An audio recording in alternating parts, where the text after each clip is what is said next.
Empecemos. El tema de hoy día que vamos a tratar es acerca de la anatomía y fisiología renal. Eh, ¿Pueden ver? Sí, ¿no? Sí, doctora. Ya. Para empezar, el riñón tiene una forma de habichuela, son dos, y es de color rojo violáceo de consistencia firme.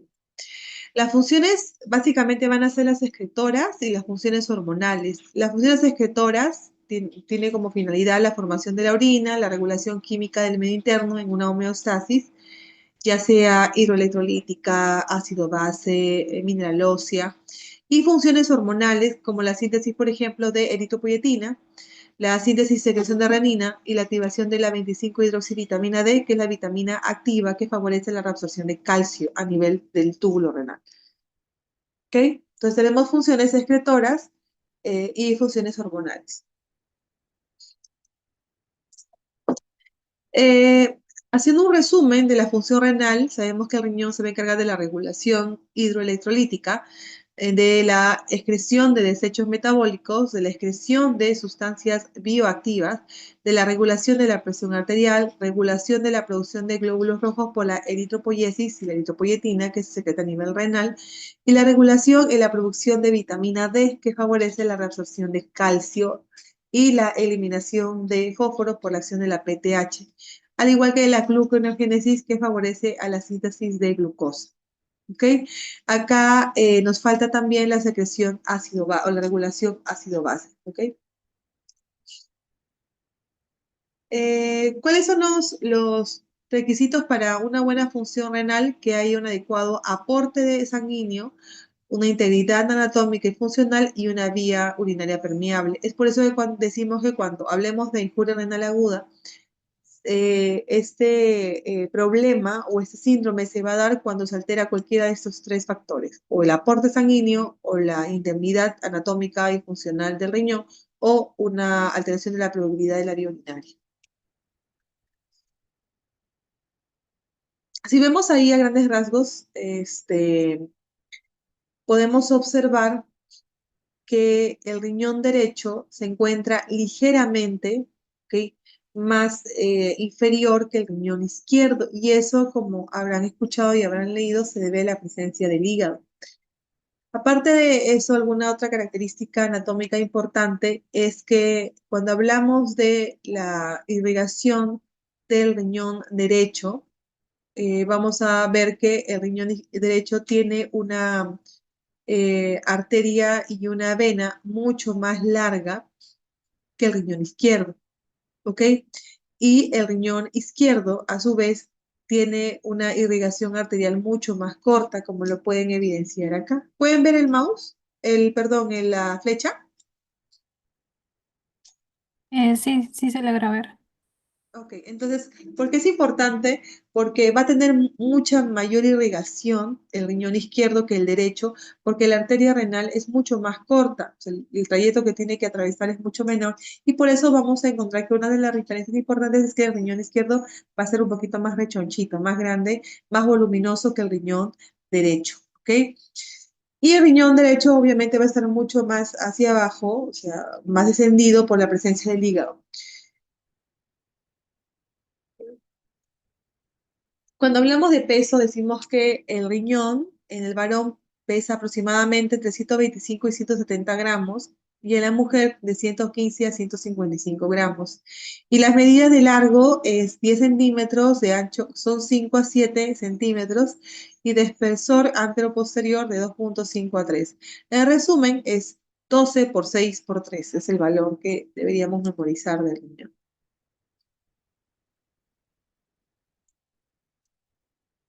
Bien. El riñón se va a encontrar, si ustedes pueden ver aquí la anatomía, se va a encontrar de adentro, o sea, el eje con el que va a ir va a ser de adentro hacia afuera, ¿ok? Y de atrás hacia adelante, ¿ok? Es de adentro hacia afuera y de atrás hacia adelante. El riñón izquierdo, como sabemos, está un poquito más arriba que el riñón derecho y parte desde el T2 hasta L3. En cambio, el riñón derecho es de L1 a L3. Entonces ya vamos viendo varias diferencias entre uno y otro que debemos tener en consideración. Entonces, primero vemos cómo está ubicado, cuál es el eje, quién es más voluminoso que otro y cuáles son las medidas. Entonces, cuando hablamos de referencias costales, decimos de que el riñón izquierdo, como sabemos que está un poquito más arriba que el derecho, parte de la costilla número 11 hasta la costilla número 12, a diferencia del riñón derecho que está en constante contacto con la costilla 12. ¿Ok? Pero en general de T12 a L3, ¿no? Salvo el riñón izquierdo, el riñón derecho que parte de L1 a L3. Bien. En cuanto a la segmentación, vamos a ver anatómicamente, porque estamos ahorita en la parte anatómica, en la imagen en el riñón, cuando hablamos, tienes una cara anterior, una cara posterior, un polo superior, un polo inferior y una cara medial y una cara lateral. Cuando hablamos de la parte anterior, decimos que el riñón está en contacto con múltiples órganos. En el segmento superior, el segmento antero superior, segmento antero inferior y segmento inferior. ¿Ok? Y cuando hablamos de la cara posterior, ya decimos que es el segmento superior y segmento posterior. No está dividido por póstero superior o póstero inferior, solo el segmento posterior y el segmento inferior. Bien, en el riñón derecho, que puede ser pregunta de examen, decimos de que en la cara posterior está ubicado, no sé si pueden ir bien, no sé si pueden ver bien. ¿Pueden ver bien? Sí, doctora. Doctora. Ya, se encuentra ubicado el hígado, ¿ok? En el segmento superior se encuentra ubicado el estómago, cuando hablamos del riñón derecho.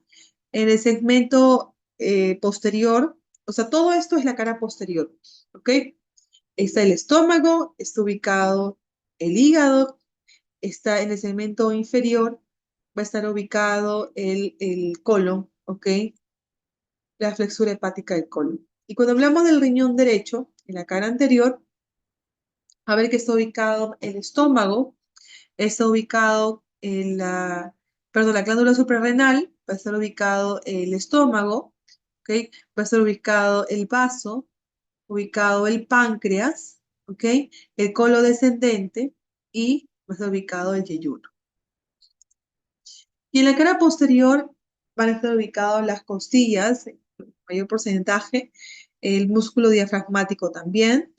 En la cara lateral vamos a encontrar el músculo transverso abdominal, el músculo cuadrado lumbar y el psoas, al igual que en el riñón izquierdo. Cuando hablamos acerca de la grasa y la fascia renal, la única función, bueno, una de las funciones que tiene es ser aislante y ser protector ante un golpe o una contusión renal. Entonces, esa fascia renal está por fuera de la cápsula renal, esta es la fascia, es de puro tejido conectivo, que va a servir como aislante térmico y como protector. Entonces, un acúmulo de grasa extraperitoneal, aquí van a ver la presencia de grasa, ¿ok? Y tenemos la cápsula fibrosa. Por encima de la cápsula fibrosa está la fascia renal. Aquí la van a observar bien. Esta es la fascia renal. O sea, este es el riñón, ¿ok? En el seno y está con sus vasos, la arteria y la vena, ¿ok? Y acá tenemos una grasa perirrenal. Y fuera de esta grasa perirrenal tenemos la fascia renal. Esta fascia renal tiene dos hojas, la hoja posterior y la hoja anterior. La hoja anterior es la fascia de Gerota y la fascia posterior es la fascia Zuckerberg.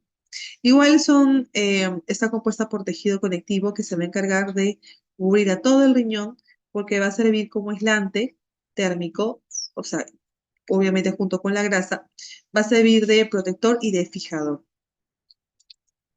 ¿Ok? Entonces acá tenemos nuevamente la cápsula, la fascia renal. La fascia renal tiene una cara anterior y una cara posterior. ¿Ok? Este es el riñón con su cápsula renal y esta es la cápsula adiposa o la perirrenal, ¿ok? Y esta fascia renal va a continuar, ¿ok? Hasta ser llamado a transformarse en fascia transversal.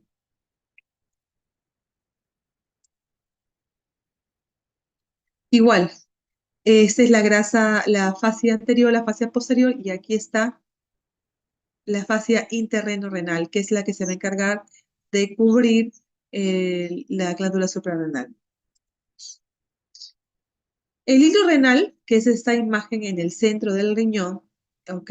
Está en el borde interno y tiene una hendidura donde van a salir varios vasos sanguíneos, como la arteria, la vena renal, los vasos linfáticos y también la pelvis renal, que es esta imagen, ¿ok? Y está rodeado por una cápsula fibrosa suave y es fácil de desprender. Entonces, si hacemos un corte, ¿qué tipo de corte es este, chicos?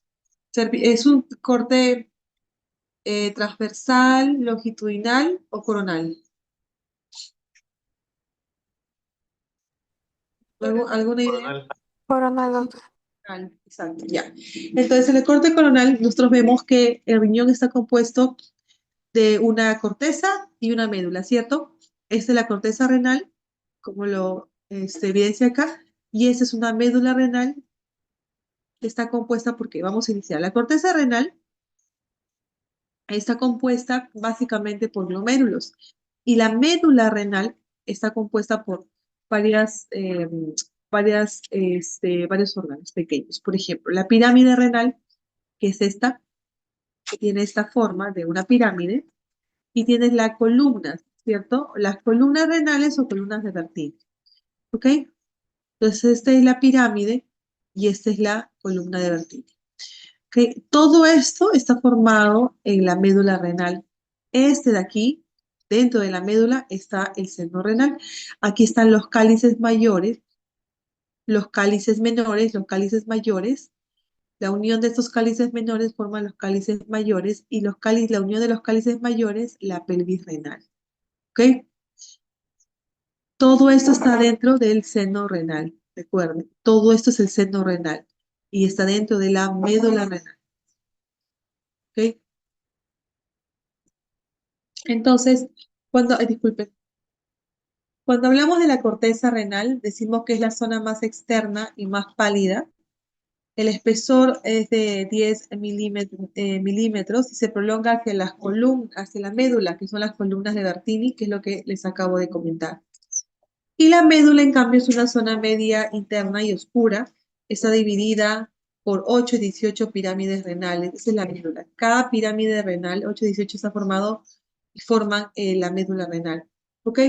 Y en su ápice forma la papila, de 10 a 25 pequeños ductos piramidales. Mire, aquí está. Estos son las columnas de Bertini, ¿ok? Las pirámides renales, perdón. De estas pirámides renales van a salir las papilas renales. Más adelante va a haber una imagen donde la pueden evidenciar, pero cada papila renal va a drenar en los cálices menores y en los cálices menores a cálices mayores y a la pelvis renal.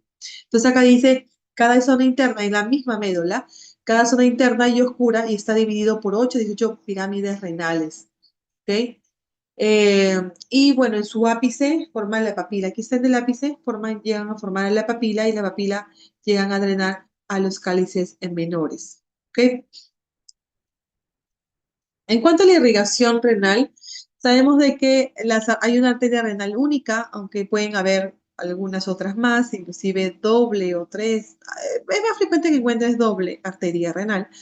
¿Ok? Y se divide en la rama anterior, en la rama posterior. ¿Ok? Aquí lo vamos a evidenciar mejor. Mira, aquí está la arteria renal, que pueden ser una o dos. Y sabemos, obviamente por anatomía, que cuando hablamos del riñón izquierdo, pues está mucho más cercana, o sea, es mucho más pequeño el trayecto en cuanto a la arteria renal. Y vemos acá que esta arteria renal se va a dividir en dos. Entonces, en arteria segmentaria superior, que va a irrigar a todo el segmento superior. Este de aquí es la arteria anterior de la arteria renal. No sé cómo, a ver, esta es la arteria superior, esta es la arteria anterior. Esta arteria anterior se va a dividir en dos a la misma vez, en arteria segmentaria anteroinferior y en arteria segmentaria anterosuperior. Entonces, arteria superior que irrigan todo el segmento superior, arteria anterior, y de la anterior puede ser anterosuperior o anteroinferior, ¿ok? Y esta arteria que ustedes pueden ver aquí, que es la arteria segmentaria inferior, ¿ok? Esta rama, como ven acá, es la rama anterior, pero acá hay una rama que no sé si pueden evidenciar bien, que es la rama posterior. Todo va a irrigar a la cara anterior, como hemos visto, y a la cara posterior del riñón. Entonces, si hacemos un zoom, vemos de que la arteria renal, que puede ser única o puede ser múltiple, ¿ok? Se va a dividir en arterias segmentarias, ¿ok? Todo lo que más adelante lo vamos a ver. Segmentarias, estas arterias segmentarias en arterias lobares, estas en interlobares, después las arterias arcuatas, interlobulares, y de ahí sale de la arteria interlobular la arteriola aferente, el capilar glomerular y la arteriola deferente, que es por donde sale este, luego de generar la función en el glomérulo. Entonces, aquí vamos a poder ver que, por ejemplo, si vemos en la arteria superior, ¿ok? Segmentaria superior, vamos a ver que en la arteria segmentaria superior nacen las arterias. Aquí ven esta imagen de acá, son las arterias interlobares. Ven esta imagen, chicos, que yo no sé si pueden llegar a evidenciarla. Bueno, estas de aquí son las arterias esas son las interlobulares, ¿ok? Luego de las arterias interlobulares, porque están entre los lóbulos, ¿ok? Vamos a encontrar las arterias arqueadas. Estas arterias arqueadas son las que van a dar origen a las arterias interlobulares, ¿ok? Estas arterias arqueadas, porque ven como tienen una imagen medio arqueada, van a dar origen a las arterias corticales o las arterias interlobulares. Y esas arterias interlobulares son las que van a dar origen a la arteriola aferente. Entonces, en resumen, sabemos que tenemos una arteria renal que se va a dividir en anterior y posterior. La anterior se va a segmentar, ¿ok? Y van a generar las arterias interlobares, las arterias arqueadas y las interlobulares. Y estas interlobulares son las que van a dar origen hacia las arteriolas eferente y aferente, ¿ok? Interlobulares. Bien, entonces, aquí hemos visto, ¿ves? Las arterias arqueadas o arcuatas, ¿ok? Que es la arcuata también. Las interlobulares, las arterias interlobulares, y luego van a salir de acá la arteriola aferente, el glomérulo y la arteriola deferente, y luego la vasa recta, que son vasos, que se llama vasa recta, que va a irrigar a los túbulos renales. ¿Hasta ahí vamos bien, chicos? Sí, doctora. Ya, perfecto. ¿Cómo es el drenaje venoso? El drenaje venoso va al revés. Tenemos, por ejemplo, acá, no sé si ven acá el plexo capsular.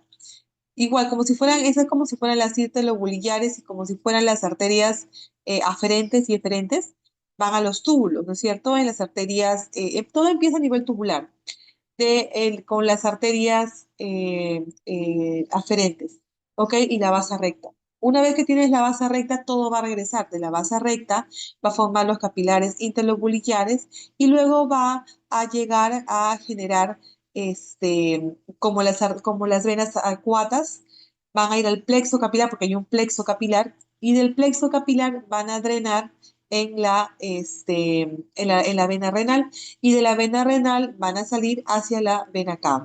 ¿Ok? Más adelante hay un cuadro para que lo podamos ver mejor. En cuanto a la inervación renal, tiene una inervación simpática y una inervación parasimpática. En la inervación simpática, vamos a ver que va a proceder de las ramas torácicas 10, 11 y 12 y las lumbares 1. 10, 11 y 12 y las lumbares 1. Todo este es el tronco simpático de la médula espinal. Saben que todo lo que es sistema simpático va a favorecer a la producción, por ejemplo, la estimulación de la secreción del beta 1 del enérgico. Más adelante vamos a ver cuál es la función, pero va a ser importante. Y su función es estimulación y vasoconstricción. Y si vamos a tener una vasoconstricción de los vasos renales, va a disminuir obviamente el flujo renal. Y estimula la liberación de la renina por las células yuxtaglomerulares. El beta 1 adrenérgico, que es un sistema simpático, cuando se activa, es decir, cuando hay una disminución de la presión arterial, disminuye el flujo plasmático en la arteriola aferente, se va a activar este sistema beta 1 adrenérgico y esto va, o sea, el sistema simpático, y esto va a activar el beta 1 adrenérgico y esto va a activar a la liberación de la renina por las células yuxtaglomerulares. ¿Ok? Entonces, cuando hablamos de la nefrona, decimos que las nefronas pueden tener dos partes, la parte glomerular y la parte tubular. Esa es la nefrona, compuesto con la parte glomerular y tubular. La cantidad es 800.000 a 1.000.000 por riñón y no se puede regenerar, es lo que le comentaba ahora. Cuando uno tiene un problema renal, lamentablemente no regenera, ¿ok? Solamente se adapta. Y mayor de 40 años se reduce en un 10% cada 10 años la función, la tasa de función glomerular. Bien, tenemos varios tipos de nefronas que están compuestas por un corpúsculo renal y túbulos. Tenemos corticales y tenemos yuxtamedulares. Esto como ven acá, es la pirámide renal, ¿ok? Esta línea, ahí nace. Cuando hablamos de, obviamente los glomérulos, el glomérulo se va a encontrar a nivel de la corteza, no en la médula, ¿ok? Y este es el límite de la pirámide renal que obviamente es un componente de la médula. El 85% de las nefronas pueden ser corticales, es decir, que se encuentra aquí, en la corteza, ¿ok? Y es responsable de eliminar las sustancias de desecho y reabsorber nutrientes. Pero el 15% pueden ser yuxtamedulares. Yuxta significa al costado, junto, junto a la médula. Yuxtamedulares es el 15%. Este tipo de nefronas tienen un túbulo mucho más profundo, si se dan cuenta. Y justo en esta asa de Henle, que es parte del túbulo renal, va a encargarse de una labor muy importante que es la concentración de la orina. Por eso es que las nefronas yuxtamedulares son mucho más largas, obviamente las de Henle, se van hacia toda la médula y la función principal es la concentración de la orina. El corpúsculo renal es un penacho de capilares fenestrados, ¿ok? Interconectados, y tienen una cápsula de Bowman, como pueden observar aquí. Entonces, la función del riñón lo hace aquí los glomérulos, ¿no es cierto? Ese penacho ¿cómo se llama? De vasos capilares, y cuando libera la orina, ¿ok? La va a liberar en este espacio de Bowman, ¿ok? Y esto de acá, como pueden evidenciar, es una cápsula, la cápsula de Bowman. Esto es el ese es el arteriola aferente. Perdón, aquí nace la arteriola aferente que está ingresando y la arteriola eferente. ¿Ok? Y esta es la cápsula de Bowman. ¿Y qué sería esto, chicos? ¿Alguien tiene alguna idea?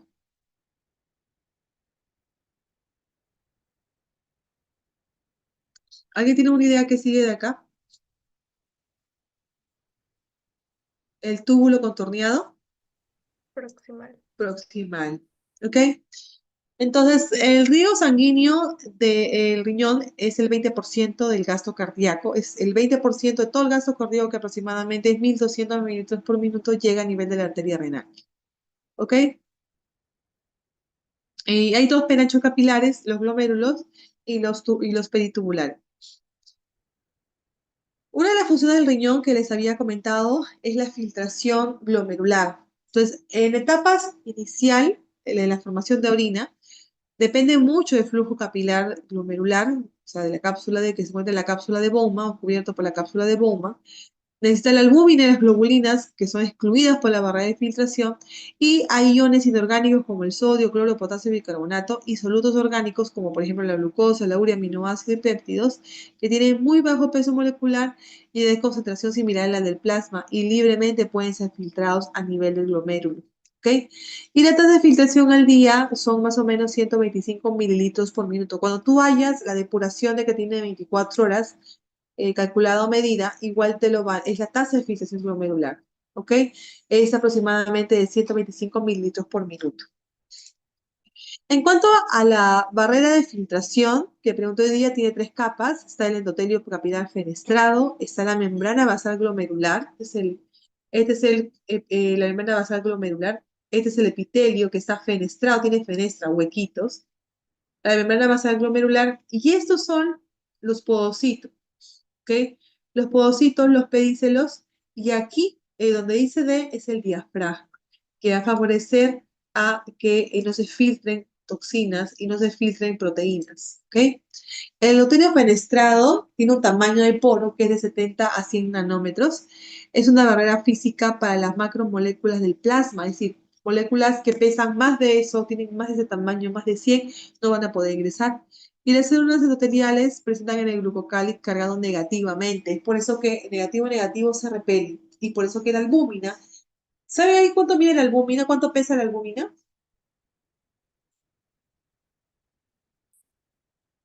6400 ¿Qué cosa? MWN, creo que era.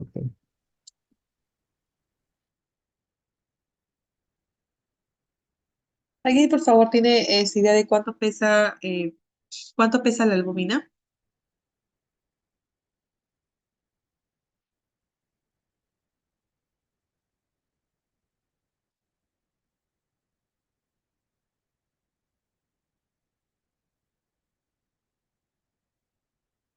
¿Nadie?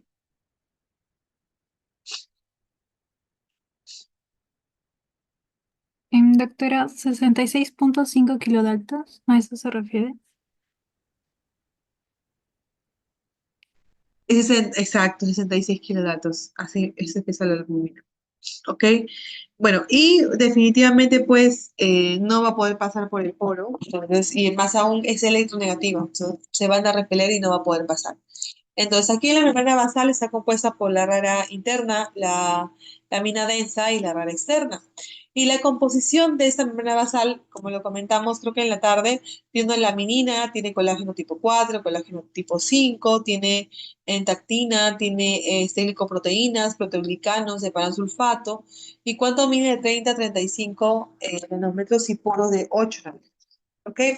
Y obviamente también cargado negativamente. El diafragma porositario es importante para evitar la liberación de la albúmina y cumple un rol directo e importante en la filtración glomerular selectiva. No vas a poder filtrar todo lo que quieres, ¿ok? Específicamente la albúmina. ¿Qué proteínas hay en la membrana de filtración? La podosina, la nefrina, que se encuentran en el diafragma. Miren acá, lo que les comentaba en la mañana. Hay nefrina, este es un pedicelo, un pedicelo y pedicelo, y entre ellos hay un diafragma. Aquí hay la proteína fatty 1, FAT1, FAT2, tiene la nefrina 1, nefrina 2, ok, lactina, todo esto, si se altera, va a favorecer a la liberación de la albúmina.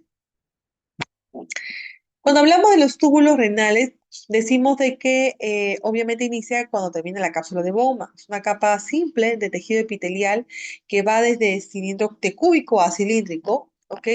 Que van a reposar en la membrana basal. Mire, túbulo contorneado proximal. Aquí está el glomérulo, la cápsula de Bowman y este es el túbulo contorneado proximal. Luego del túbulo contorneado proximal está el asa de Henle.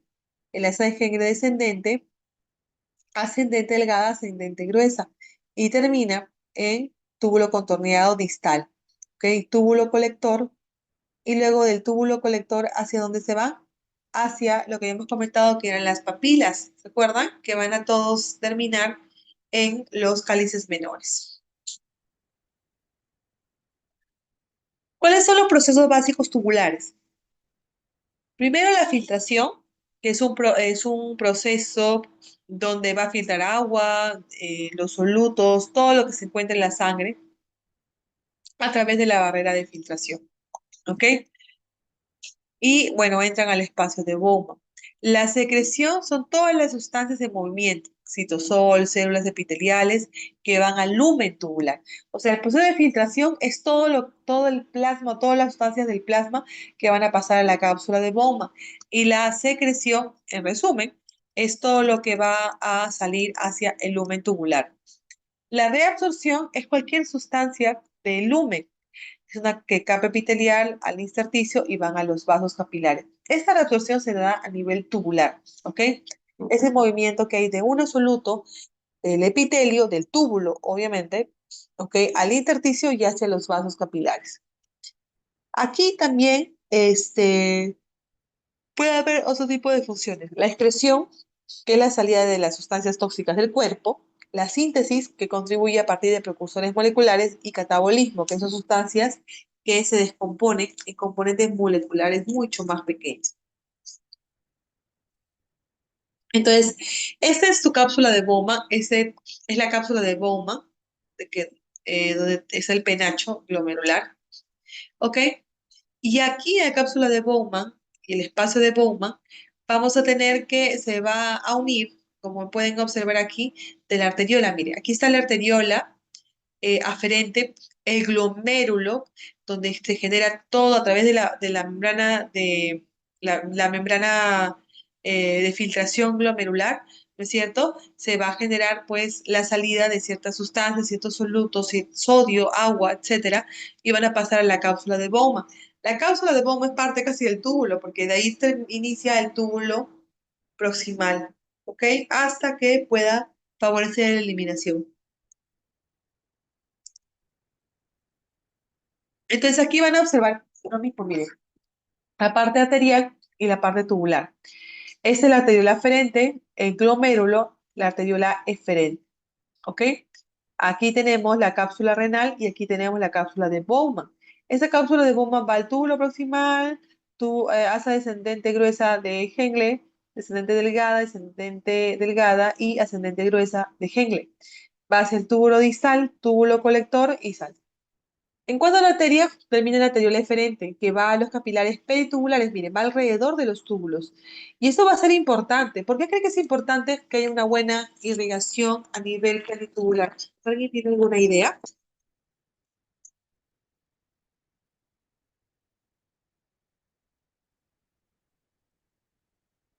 ¿Nadie? Para la absorción, Para la absorción, ya bien. ¿Quién más?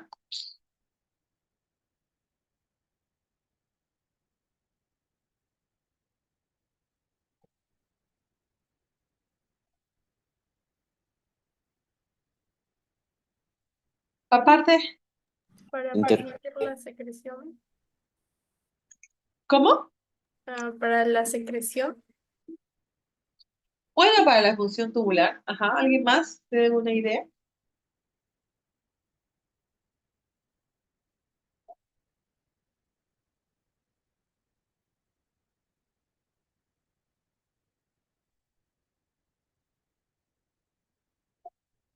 Ya. Lo que pasa es que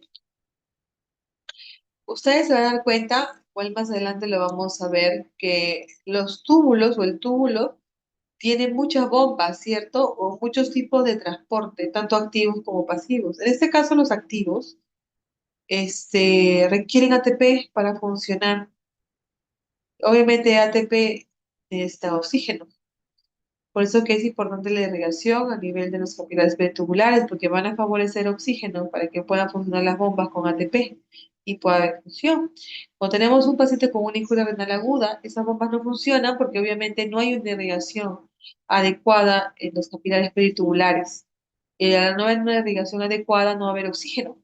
Y si no hay oxígeno, no van a funcionar las bombas y entra un paciente en un estado de insuficiencia renal. Es por eso que tú puedes encontrar presencia de alteración electrolítica, ácido base, básicamente porque se daña el túbulo, pero es un daño funcional. ¿Ok? Bien.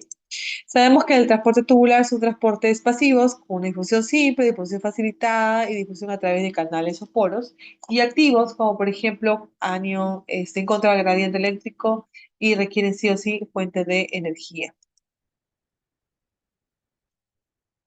El túbulo proximal, para que más o menos se entienda, es donde se reabsorbe casi el 80% de todo lo que se ha filtrado, es decir, de todo lo que ha pasado a la cápsula de Bowman.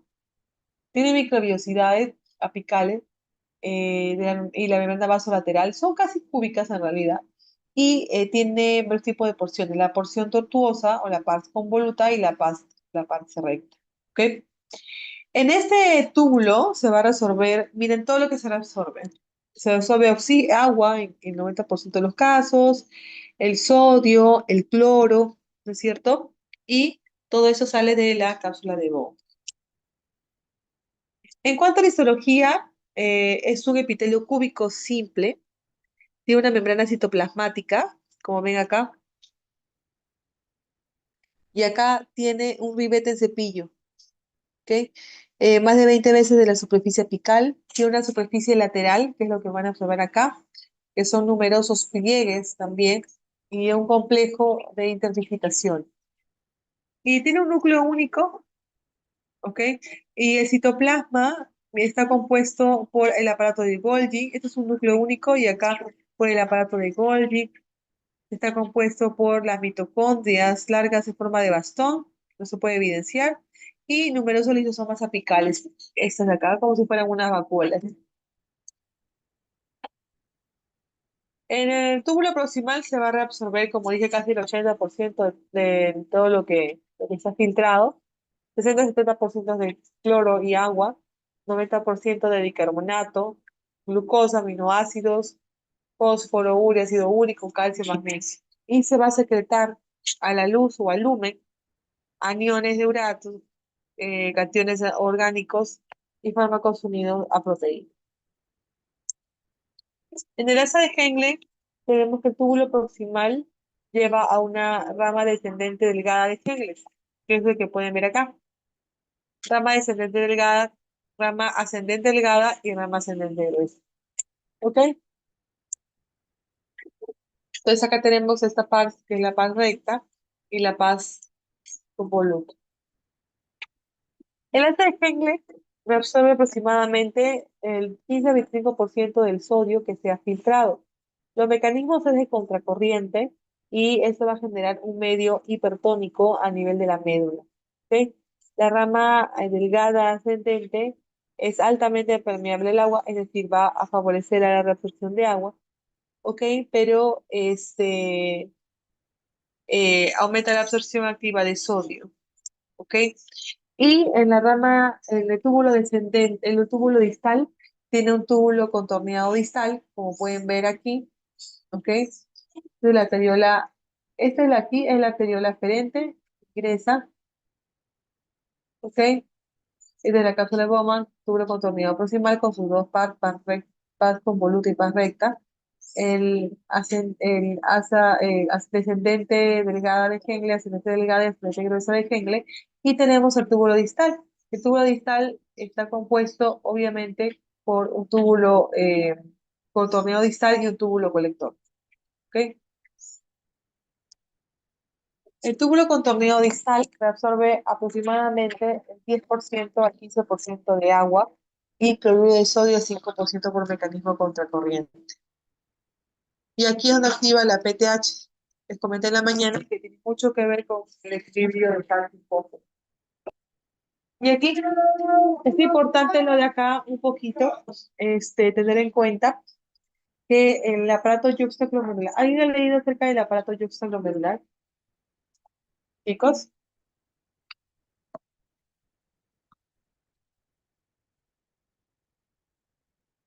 ¿alguien ha leído?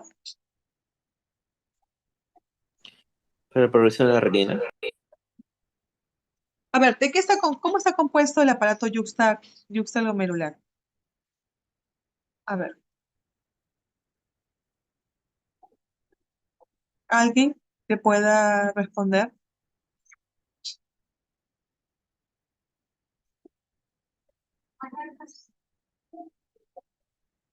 De Chicos, la ¿alguien que pueda mácula responder? densa y el tubo contorneado distal, doctora.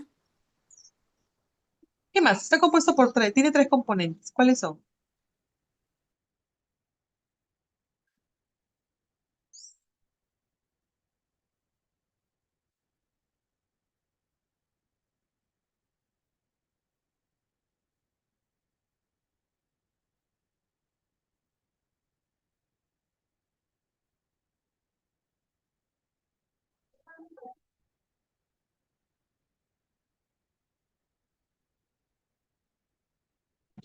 Por la mácula densa, las células yuxtaglomerulares y el mesangio.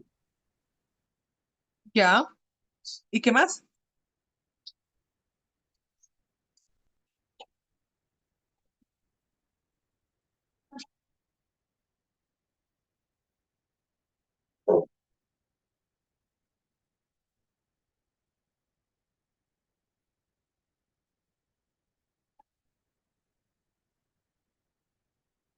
Está compuesta por las células yuxtaglomerulares, está compuesta, ¿me escuchan, no, chicos?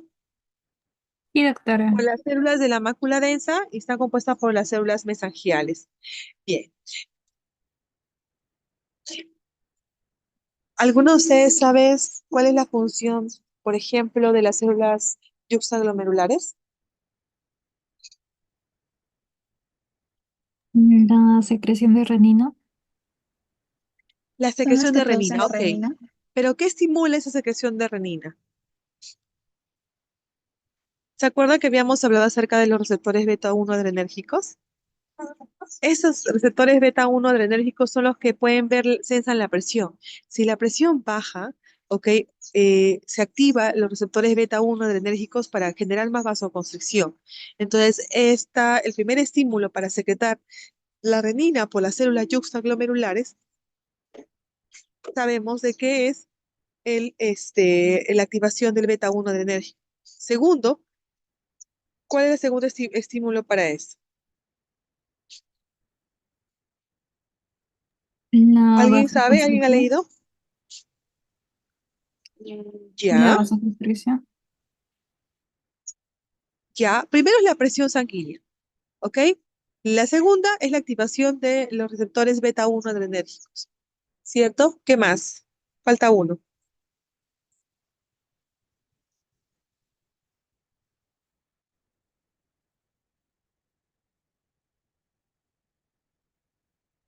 Y en cierta manera y en cierta forma, la variación del sodio, ¿ok? Y del cloro a nivel del túbulo contorneado distal, ¿ok? En cambio, ¿qué hace la mácula densa? ¿Cuál es la función de la mácula densa?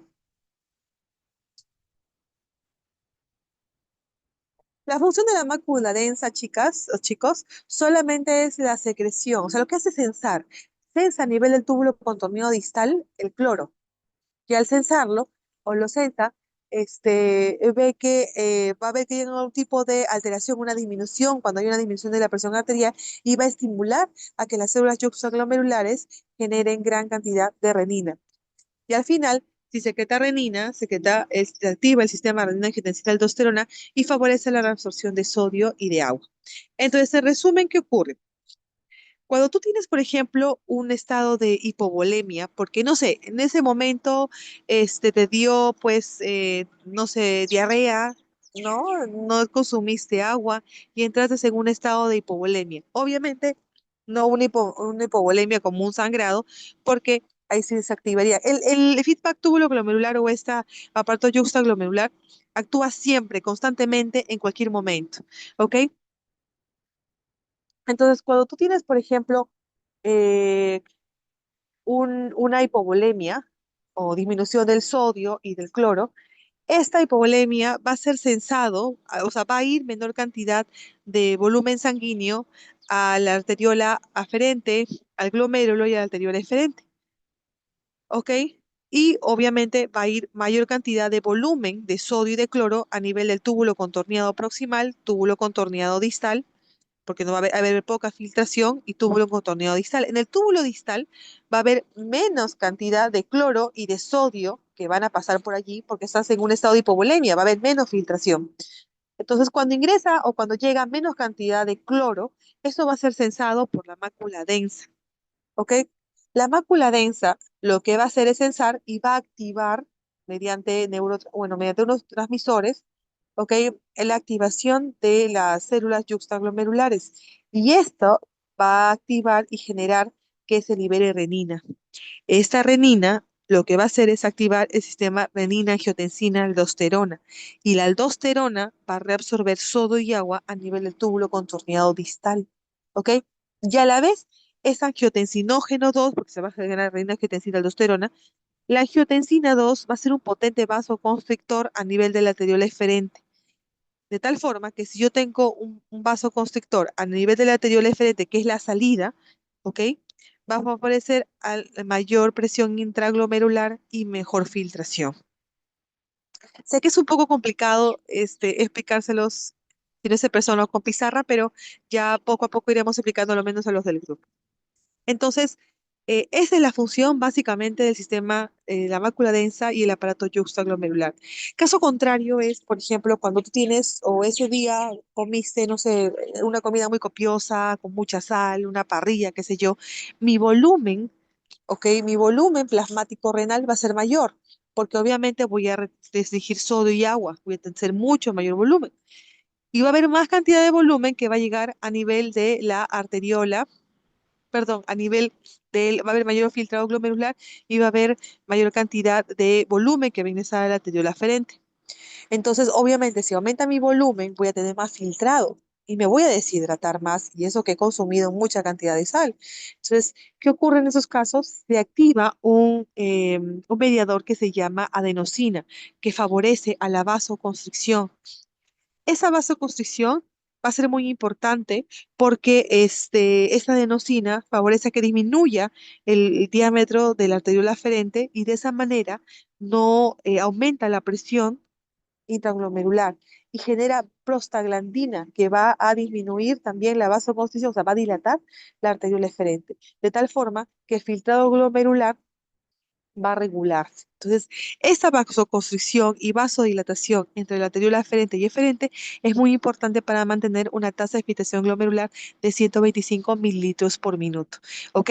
Eso siempre, o sea, no es estático, es dinámico, cambia cada momento, cada minuto que cambia y se modifica el volumen plasmático. ¿Ok?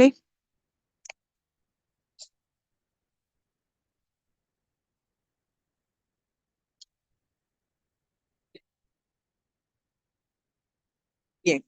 ¿Hasta ahí alguna pregunta? No, doctora, todo claro.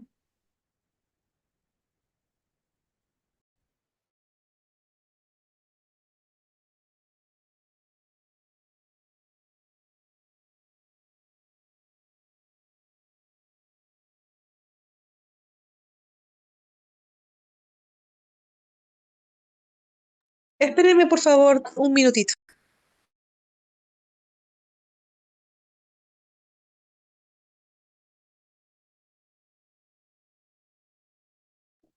Ya. En el túbulo colector, existen dos células principales que van a secretar principalmente, reabsorben sodio y cloro, ¿ok? Y secretan potasio. Básicamente es función de la aldosterona, donde va a actuar la aldosterona, ¿ok? Y segundo es que va a generar la absorción de agua en presencia de la hormona antidiurética. Cuando hablamos del túbulo colector, decimos que al final va a generar la orina, va a reabsorber sodio y cloro urinario en menos de 1 equivalente por litro, y es muy poco porque la mayor cantidad es en el proximal. Reabsorbe agua y urea dependiendo de la hormona antidiurética, y la orina diluida concentrada. Y tenemos las células, por ejemplo, intercaladas. Llevamos a toda esta función es de las células principales. Y las células intercaladas básicamente pueden ser tipo A, que se encargan más que todo de mantener la homeostasis base, ¿no? Las de tipo A van a secretar hidrogeniones y reabsorber potasio y bicarbonato, y las del tipo B van a secretar el bicarbonato y reabsorber potasio e hidrogenio, al revés. ¿Ok? Y van a favorecer la reabsorción y la secreción de potasio. Esa es la función de la hormona antidiurética. En ausencia de la hormona antidiurética, vamos a tener gran volumen de orina diluida, y en presencia de hormona antidiurética va a favorecer también a la pequeño volumen de orina concentrada. Entonces, ¿qué ocurre acá? ¿Qué ocurre acá? Que, por ejemplo, voy para allá. ¿Qué ocurre? Que nosotros tenemos la hormona. ¿Quién sabe dónde se secreta, dónde se produce la hormona antidiurética?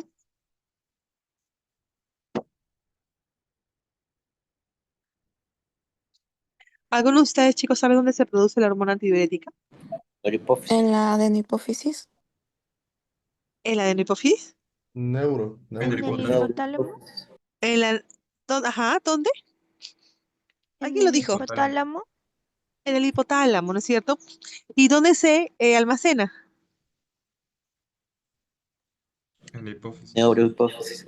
En la neurohipófisis. Entonces, la hormona antidiurética básicamente actúa en el túbulo colector, en el túbulo distal terminando, y el túbulo colector. Lo que va a favorecer básicamente va a tener la homeostasis del agua.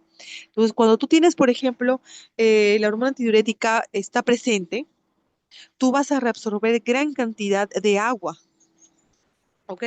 Gran cantidad de agua a nivel del túbulo contorneado, del túbulo colector. Entonces, si reabsorbes gran cantidad de agua, y hablamos de reabsorción del túbulo hacia los vasos sanguíneos, la orina no va a tener gran cantidad de agua, va a tener más cantidad de soluto. Entonces, es una orina concentrada. Pero cuando tenemos ausencia de esta hormona antidiurética, es decir, no estamos reabsorbiendo del lumen tubular hacia los vasos, voy a favorecer a que la orina salga diluida, no se está reabsorbiendo agua, se diluye, se diluye, se diluye y pues sale con gran concentración de agua y menos concentración de soluto, obviamente, porque está diluida. Entonces, hay ciertas patologías que me pueden generar esa alteración en la hormona antidiurética. ¿Alguien sabe cuál es? El SIJA. El CIJAT, ¿no es cierto? ¿Qué ocurre en el CIJAT? Que es la secreción inapropiada de la hormona antidiurética. ¿Hay gran cantidad o mucha cantidad o toda cantidad de hormona antidiurética? Aumenta. Ya. Y si aumenta mi antidiurética, ¿cómo está mi orina?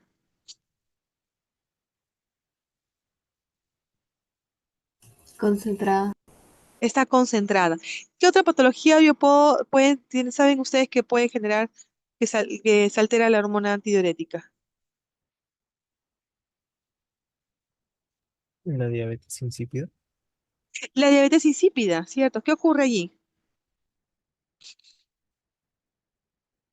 ¿Cómo está la hormona antidiurética en la diabetes insípida?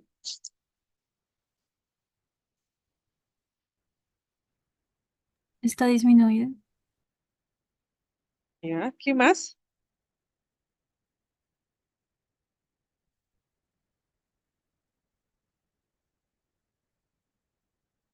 Chicos, Es más concentrada la orina.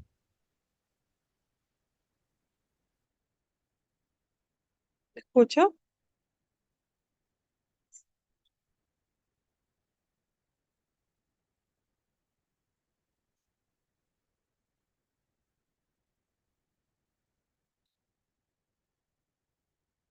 La hormona antidiurética en la diabetes insípida está baja o ausente, ¿no es cierto? Y eso puede ser porque el hipotálamo no está produciendo o no liberan suficiente antidiurética de la hipófisis posterior. Entonces, ¿qué ocurre? Que los riñones no pueden retener el agua y se va a eliminar, ¿ok? Y se produce mucha orina diluida. Entonces, un caso importante, la CIJAT, cuando la hormona antidiurética está aumentada y la diabetes insípida, que puede estar disminuida. Ahí hablamos ya de diabetes insípida nefrogénica, de diabetes central. Pero básicamente, las funciones de riñón son esas. Eh, no sé si tienen, por favor, alguna pregunta. Es un poco tediosa la clase, y es imposible que salgan en una sola clase, pero entonces, si tienen alguna pregunta, alguna duda.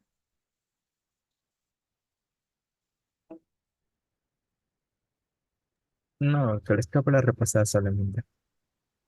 Ok, igual de todas maneras, cada clase práctica que tengan siempre se va a poder reforzar el tema de acuerdo a la patología que veamos, ¿ok?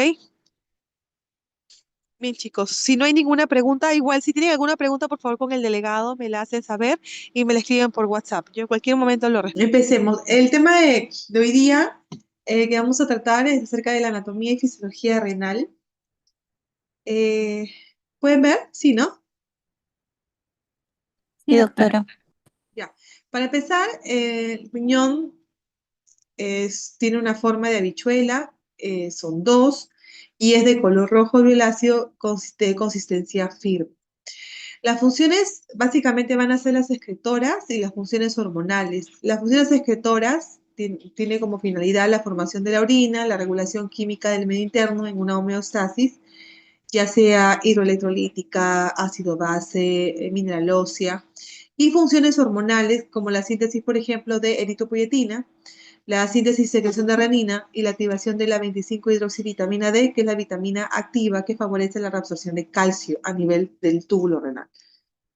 ¿Ok? Entonces tenemos funciones excretoras y funciones hormonales. Haciendo un resumen de la función renal, sabemos que el riñón se va a encargar de la regulación hidroelectrolítica, de la excreción de desechos metabólicos, de la excreción de sustancias bioactivas, de la regulación de la presión arterial, regulación de la producción de glóbulos rojos por la eritropoyesis y la eritropoyetina, que se secreta a nivel renal, y la regulación en la producción de vitamina D, que favorece la reabsorción de calcio y la eliminación de fósforo por la acción de la PTH, al igual que la gluconeogénesis, que favorece a la síntesis de glucosa. ¿ok? Acá nos falta también la secreción ácido o la regulación ácido-base, ¿ok? ¿Cuáles son los requisitos para una buena función renal? Que haya un adecuado aporte de sanguíneo, una integridad anatómica y funcional y una vía urinaria permeable. Es por eso que cuando decimos que cuando hablemos de injuria renal aguda, este problema o este síndrome se va a dar cuando se altera cualquiera de estos tres factores, o el aporte sanguíneo, o la indemnidad anatómica y funcional del riñón, o una alteración de la permeabilidad de la vía urinaria. Si vemos ahí a grandes rasgos, podemos observar que el riñón derecho se encuentra ligeramente, ¿ok?, más inferior que el riñón izquierdo, y eso, como habrán escuchado y habrán leído, se debe a la presencia del hígado. Aparte de eso, alguna otra característica anatómica importante es que cuando hablamos de la irrigación del riñón derecho, vamos a ver que el riñón derecho tiene una arteria y una vena mucho más larga que el riñón izquierdo, ¿ok? Y el riñón izquierdo, a su vez, tiene una irrigación arterial mucho más corta, como lo pueden evidenciar acá. ¿Pueden ver el mouse? Perdón, la flecha. Sí, sí se logra ver. Ok, entonces, ¿por qué es importante? Porque va a tener mucha mayor irrigación el riñón izquierdo que el derecho, porque la arteria renal es mucho más corta, o sea, el trayecto que tiene que atravesar es mucho menor, y por eso vamos a encontrar que una de las diferencias importantes es que el riñón izquierdo va a ser un poquito más rechonchito, más grande, más voluminoso que el riñón derecho, ¿ok? Y el riñón derecho obviamente va a estar mucho más hacia abajo, o sea, más descendido por la presencia del hígado. Cuando hablamos de peso, decimos que el riñón en el varón pesa aproximadamente entre 125 y 170 gramos y en la mujer de 115 a 155 gramos. Y las medidas de largo es 10 centímetros, de ancho son 5 a 7 centímetros y de espesor antero-posterior de 2.5 a 3. En resumen, es 12 por 6 por 3, es el valor que deberíamos memorizar del riñón.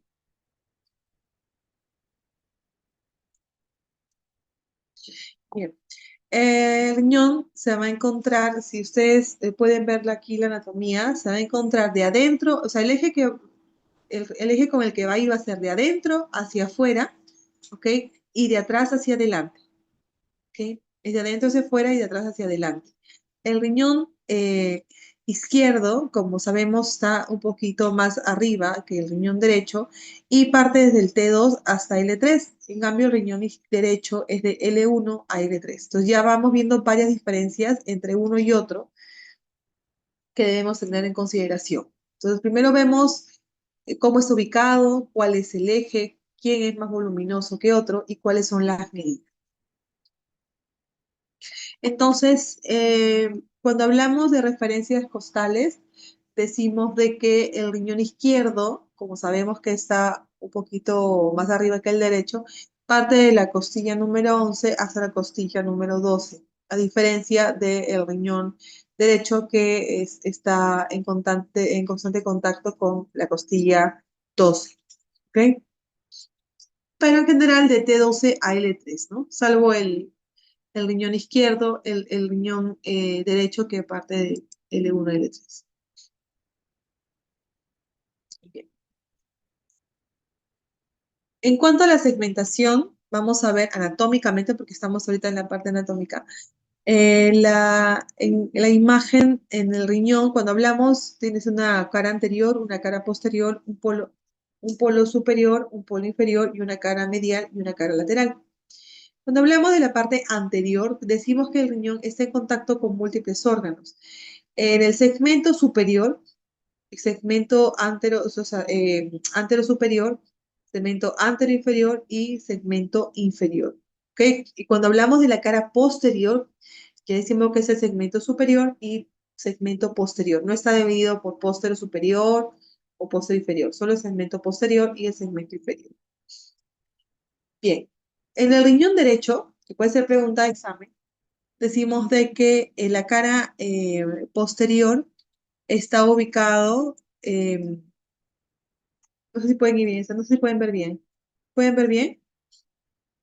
Sí, doctora. Doctora. Ya, se encuentra ubicado el hígado, ¿ok? En el segmento superior se encuentra ubicado el estómago, cuando hablamos del riñón derecho. En el segmento posterior, o sea, todo esto es la cara posterior, ¿ok? Está el estómago, está ubicado el hígado, está en el segmento inferior, va a estar ubicado el colon, ¿ok? La flexura hepática del colon. Y cuando hablamos del riñón derecho, en la cara anterior, a ver que está ubicado el estómago, está ubicado en la glándula suprarrenal, va a estar ubicado el estómago, ¿ok? Va a estar ubicado el vaso, ubicado el páncreas, ¿ok? El colon descendente y va a estar ubicado el yeyuno. Y en la cara posterior van a estar ubicadas las costillas, en mayor porcentaje, el músculo diafragmático también. En la cara lateral vamos a encontrar el músculo transverso abdominal, el músculo cuadrado lumbar y el psoas, al igual que en el riñón izquierdo. Cuando hablamos acerca de la grasa y la fascia renal, la única función, bueno, una de las funciones que tiene es ser aislante y ser protector ante un golpe o una contusión renal. Entonces, esa fascia renal está por fuera de la cápsula renal. Esta es la fascia, es de puro tejido conectivo, que va a servir como aislante térmico y como protector. Entonces, un acúmulo de grasa extraperitoneal, aquí van a ver la presencia de grasa, ¿ok? Y tenemos la cápsula fibrosa. Por encima de la cápsula fibrosa está la fascia renal. Aquí la van a observar bien.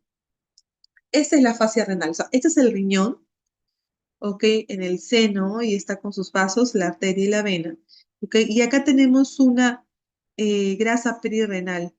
Y fuera de esta grasa perirenal tenemos la fascia renal. Esta fascia renal tiene dos hojas, la hoja posterior y la hoja anterior. La hoja anterior es la fascia de Gerota y la fascia posterior es la fascia Zuckerberg. Igual está compuesta por tejido conectivo que se va a encargar de cubrir a todo el riñón porque va a servir como aislante térmico, o sea, obviamente junto con la grasa, va a servir de protector y de fijador. ¿Ok? Entonces acá tenemos nuevamente la cápsula, la fascia renal. La fascia renal tiene una cara anterior y una cara posterior. ¿Ok? Este es el riñón con su cápsula renal y esta es la cápsula adiposa o la perirenal. ¿Ok? Y esta fascia renal va a continuar, ¿ok? Hasta ser llamado a transformarse en fascia transversal.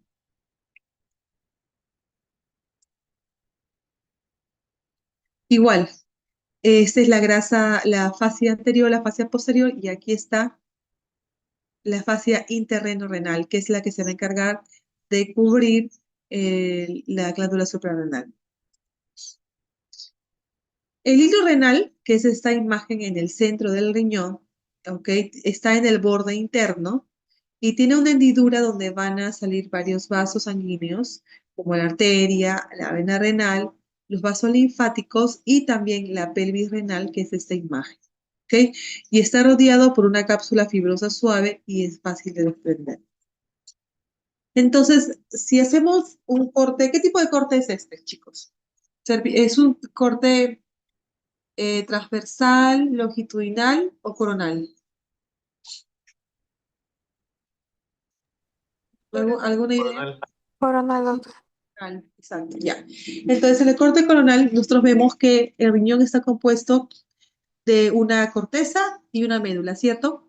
Esta es la corteza renal, como lo evidencia acá, y esta es una médula renal que está compuesta porque vamos a iniciar. La corteza renal está compuesta básicamente por glomérulos y la médula renal está compuesta por varios órganos pequeños. Por ejemplo, la pirámide renal, que es esta, que tiene esta forma de una pirámide, y tienes la columna, ¿cierto? Las columnas renales o columnas de Bertini, ¿ok?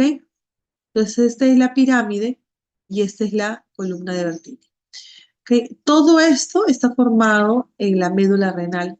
Este de aquí, dentro de la médula, está el seno renal. Aquí están los cálices mayores, los cálices menores, los cálices mayores. La unión de estos cálices menores forma los cálices mayores y la unión de los cálices mayores, la pelvis renal. ¿Ok? Todo esto está dentro del seno renal. Recuerden, todo esto es el seno renal y está dentro de la médula renal. ¿Ok? Entonces, disculpen, cuando hablamos de la corteza renal, decimos que es la zona más externa y más pálida. El espesor es de 10 milímetros y se prolonga hacia las columnas, hacia la médula, que son las columnas de Bertini, que es lo que les acabo de comentar. Y la médula, en cambio, es una zona media interna y oscura. Está dividida por 8 y 18 pirámides renales. Esa es la médula. Cada pirámide renal, 8 y 18, está formado y forman la médula renal. ¿Ok? Y en su ápice forma la papila, de 10 a 25 pequeños ductos piramidales. Mire, aquí está. Estos son las columnas de Bertini, ¿ok? Las pirámides renales, perdón. De estas pirámides renales van a salir las papilas renales. Más adelante va a haber una imagen donde la pueden evidenciar, pero cada papila renal va a drenar en los cálices menores y los cálices menores a cálices mayores y a la pelvis renal. Entonces acá dice, cada zona interna en la misma médula, cada zona interna y oscura y está dividido por 8 18 pirámides renales, ¿ok? Y bueno, en su ápice forman la papila. Aquí está en el ápice, llegan a formar la papila y la papila llegan a drenar a los cálices menores. ¿Ok? En cuanto a la irrigación renal, sabemos de que hay una arteria renal única, aunque pueden haber algunas otras más, inclusive doble o tres. Es más frecuente que encuentres doble arteria renal. ¿Ok? Y se divide en la rama anterior, en la rama posterior. ¿Ok? Aquí lo vamos a evidenciar mejor. Mira, aquí está la arteria renal, que pueden ser una o dos. Y sabemos, obviamente por anatomía, que cuando hablamos del riñón izquierdo, pues está mucho más cercana, o sea, es mucho más pequeño el trayecto en cuanto a la arteria renal. Y vemos acá que esta arteria renal se va a dividir en dos. Entonces, en arteria segmentaria superior, que va a irrigar a todo el segmento superior. Este de aquí es la arteria anterior de la arteria renal. No sé cómo, a ver, esta es la arteria superior, esta es la arteria anterior. Esta arteria anterior se va a dividir en dos a la misma vez, en arteria segmentaria anteroinferior y en arteria segmentaria anterosuperior. Entonces, arteria superior que irrigan todo el segmento superior, arteria anterior y de la anterior puede ser anterosuperior o anteroinferior, ¿ok? Y esta arteria que ustedes pueden ver aquí, que es la arteria segmentaria inferior, ¿ok? Esta rama, como ven acá, es la rama anterior, pero acá hay una rama que no sé si pueden evidenciar bien, que es la rama posterior. Todo va a irrigar a la cara anterior, como hemos visto, y a la cara posterior del riñón. Entonces, si hacemos un zoom, vemos de que la arteria renal, que puede ser única o puede ser múltiple, ¿ok? Se va a dividir en arterias segmentarias, ¿ok? Todo lo que más adelante lo vamos a ver. Segmentarias. Estas arterias segmentarias en arterias lobares, estas en interlobares, después las arterias arcuatas, interlobulares, y de ahí sale de la arteria interlobular, la arteriola aferente, el capilar glomerular y la arteriola deferente, que es por donde sale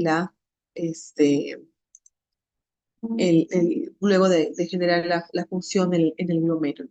Entonces, aquí vamos a poder ver que, por ejemplo, si vemos en la arteria superior, ¿ok? Segmentaria superior, vamos a ver que en la arteria segmentaria superior nacen las arterias. Aquí ven esta imagen de acá, son las arterias interlobares. Ven esta imagen, chicos, que yo no sé si pueden llegar a evidenciarla. Bueno, esta de aquí son las arterias esas son las interlobulares, ¿ok? Luego de las arterias interlobulares, porque están entre los lóbulos, ¿ok? Vamos a encontrar las arterias arqueadas. Estas arterias arqueadas son las que van a dar origen a las arterias interlobulares, ¿ok? Estas arterias arqueadas, porque ven como tienen una imagen medio arqueada, van a dar origen a las arterias corticales o las arterias interlobulares. Y esas arterias interlobulares son las que van a dar origen a la arteriola aferente. Entonces, en resumen, sabemos que tenemos una arteria renal que se va a dividir en anterior y posterior. La anterior se va a segmentar, ¿ok? Y van a generar las arterias interlobulares, las arterias arqueadas y las interlobulares. Y estas interlobulares son las que van a dar origen hacia las arteriola eferente y aferente, ¿ok? Interlobulares. Bien, entonces, aquí hemos visto, ¿ves? Las arterias arqueadas o arcuatas, ¿ok? Que es la arcuata también. Las interlobulares, las arterias interlobulares, y luego van a salir de acá la arteriola aferente, el glomérulo y la arteriola deferente, y luego la vasa recta, que son vasos, que se llama vasa recta, que va a irrigar a los túbulos renales. ¿Hasta ahí vamos bien, chicos? Sí, Sí, doctora. doctora. Ya, perfecto. ¿Cómo es el drenaje venoso? El drenaje venoso va al revés. Tenemos, por ejemplo, acá, no sé si ven acá el plexo capsular. Igual, como si fueran, esas como si fueran las interlobulares y como si fueran las arterias aferentes y eferentes, van a los túbulos, ¿no es cierto? En las arterias, todo empieza a nivel tubular, con las arterias aferentes, ¿ok? Y la base recta. Una vez que tienes la base recta, todo va a regresar. De la base recta va a formar los capilares interlobulares y luego va a llegar a generar, como las venas acuatas, van a ir al plexo capilar, porque hay un plexo capilar, y del plexo capilar van a drenar en la vena renal, y de la vena renal van a salir hacia la vena cava, ¿ok? Más adelante hay un cuadro para que lo podamos ver mejor. El cuadro de la inervación renal tiene una inervación simpática y una inervación parasimpática. En la inervación simpática, vamos a ver que va a proceder de las ramas torácicas 10, 11 y 12 y las lumbares 1. 10, 11 y 12 y las lumbares 1. Todo este es el tronco simpático de la médula espinal. Saben que todo lo que es sistema simpático va a favorecer a la producción, por ejemplo, la estimulación de la secreción del beta 1 adrenérgico. Más adelante vamos a ver cuál es la función, pero va a ser importante. Y su función es estimulación y vasoconstricción. Y si vamos a tener una vasoconstricción de los vasos renales, va a disminuir obviamente el flujo renal. Y estimula la liberación de la renina por las células yuxtaglomerulares.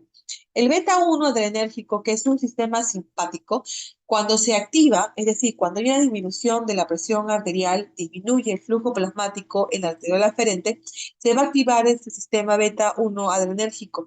Y esto va, o sea, el sistema simpático, y esto va a activar el beta 1 adrenérgico, y esto va a activar a la liberación de la renina por las células yuxtaglomerulares. ¿Ok? Entonces, cuando hablamos de la nefrona, decimos que las nefronas pueden tener dos partes, la parte glomerular y la parte tubular. Esa es la nefrona, compuesto con la parte glomerular y tubular. La cantidad es 800.000 a 1.000.000 por riñón y no se puede regenerar, es lo que le comentaba ahora. Cuando uno tiene un problema renal, lamentablemente no regenera, ¿ok? Solamente se adapta. Y mayor de 40 años se reduce en un 10% cada 10 años la tasa de función glomerular. Bien, tenemos varios tipos de nefronas que están compuestas por un corpúsculo renal y túbulos. Tenemos corticales y tenemos yuxtamedulares. Esto como ven acá, es la pirámide renal, ¿ok? Esta línea, ahí nace. Cuando hablamos de, obviamente los glomérulos, el glomérulo se va a encontrar a nivel de la corteza, no en la médula, ¿ok? Y este es el límite de la pirámide renal que obviamente es un componente de la médula. El 85% de las nefronas pueden ser corticales, es decir, que se encuentra aquí, en la corteza, ¿ok? Y es responsable de eliminar la sustancia de desecho y reabsorber nutrientes. Pero el 15% pueden ser yuxtamedulares. Yuxta significa al costado, junto, junto a la médula. Yuxtamedulares es el 15%. Este tipo de nefronas tiene un túbulo mucho más profundo, si se dan cuenta. Y justo en esta asa de Henle, que es parte del túbulo renal, va a encargarse de una labor muy importante que es la concentración de la orina. Por eso es que las células, perdón, las nefronas yuxtamedulares son mucho más largas, obviamente las de Henle, se van hacia toda la médula y la función principal es la concentración de la orina. El corpúsculo renal es un penacho de capilares fenestrados, ¿ok? Interconectados, y tienen una cápsula de Bowman, como pueden observar aquí. Entonces, la función del riñón lo hace aquí los glomérulos, ¿no es cierto? Ese penacho ¿cómo se llama? De vasos capilares, y cuando libera la orina, ¿ok? La va a liberar en este espacio de Bowman, ¿ok? Y esto de acá, como pueden evidenciar, es una cápsula, la cápsula de Bowman. Esto es el túbulo, este es el arteriola aferente. Oh, perdón, aquí nace la arteriola aferente que está ingresando y la arteriola eferente. ¿Ok? Y esta es la cápsula de Bowman. ¿Y qué sería esto, chicos? ¿Alguien tiene alguna idea?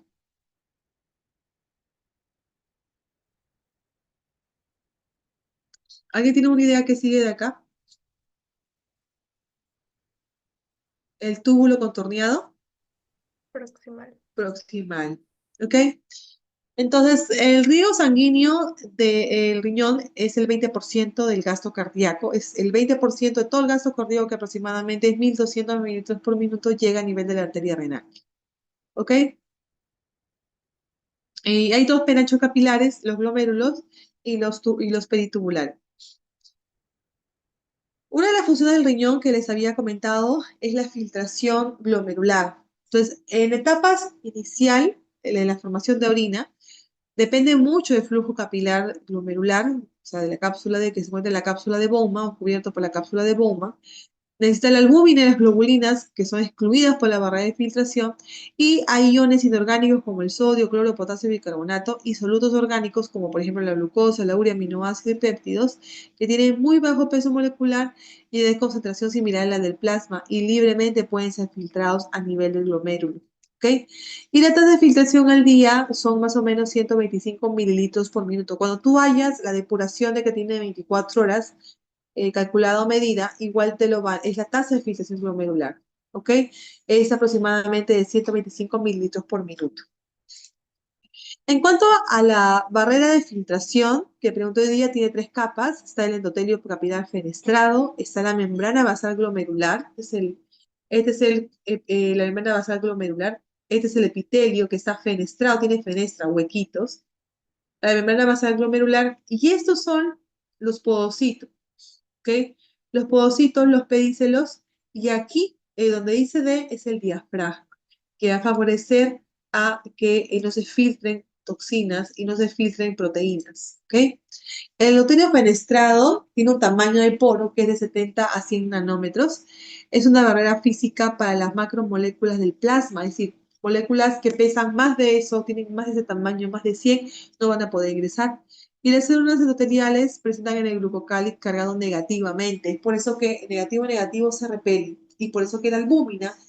¿Sabe ahí cuánto mide la albúmina? ¿Cuánto pesa la albúmina?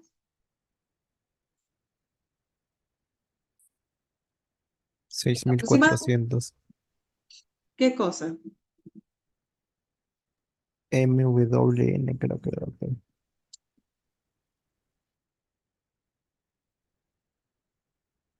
¿Alguien, por favor, tiene idea de cuánto pesa la albúmina?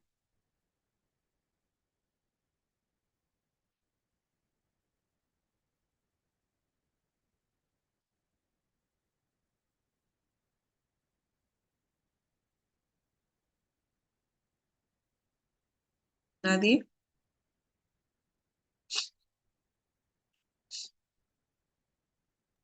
Doctora, 66.5 kilodaltos, ¿a eso se refiere? Exacto, 66 kilodaltos. Así, ese pesa la albúmina. ¿Ok? Bueno, y definitivamente, pues, no va a poder pasar por el poro. Entonces, y más aún es electronegativo. Se van a repeler y no va a poder pasar. Entonces, aquí la membrana basal está compuesta por la rara interna, la lamina densa y la rara externa. Y la composición de esta membrana basal, como lo comentamos creo que en la tarde, tiene una laminina, tiene colágeno tipo 4, colágeno tipo 5, tiene entactina, tiene glicoproteínas, proteoglicanos, sulfato, y cuánto mide de 30 a 35 nanómetros y poros de 8 nanómetros. ¿Ok? Y obviamente también cargado negativamente. El diafragma porositario es importante para evitar la liberación de la albúmina y cumple un rol directo e importante en la filtración glomerular selectiva. No vas a poder filtrar todo lo que quieres, ¿ok? Específicamente la albúmina. ¿Qué proteínas hay en la membrana de filtración? La podosina, la nefrina, que se encuentran en el diafragma. Miren acá, lo que les comentaba en la mañana. Hay nefrina, es que es un pedicelo, un pedicelo y pedicelo, y entre ellos hay un diafragma.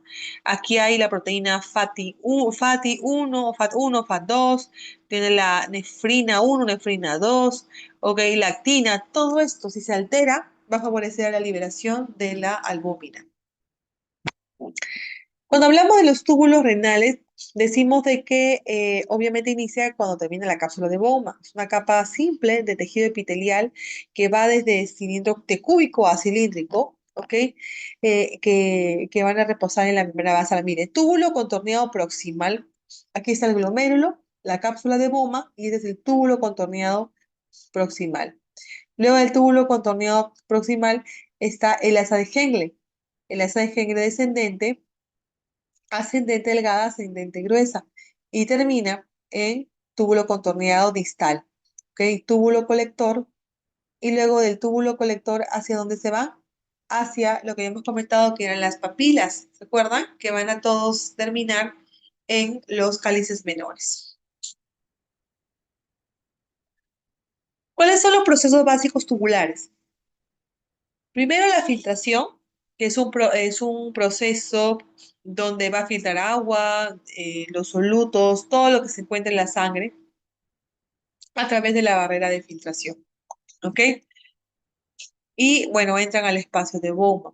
La secreción son todas las sustancias en movimiento, citosol, células epiteliales que van al lumen tubular. O sea, el proceso de filtración es todo el plasma, todas las sustancias del plasma que van a pasar a la cápsula de Bowman.